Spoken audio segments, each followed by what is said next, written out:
I pensar que abans tot això era una cala verge i ara és la meca del balcòning. Què? Una cala verge? Conta-m'ho, reina.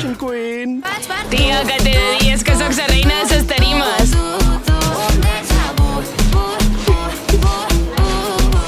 Que no t'entenc, que sóc catalana.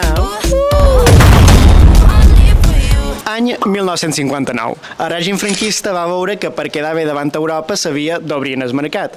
I això va fer que se construís a Magaluf el primer hotel anomenat Atlàntic. I doncs sí, i així en els anys 60 va esclatar el boom turístic com a part del desenvolupisme espanyol i, amb permisos ràpids, se varen construir més de 100 hotels. Sí, reina. El terme específic és balearització.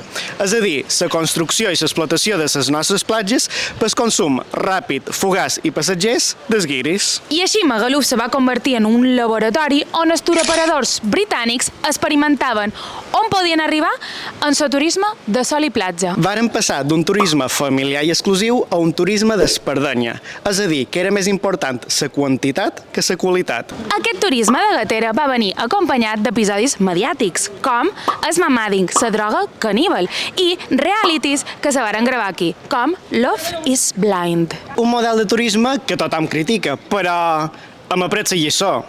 O no?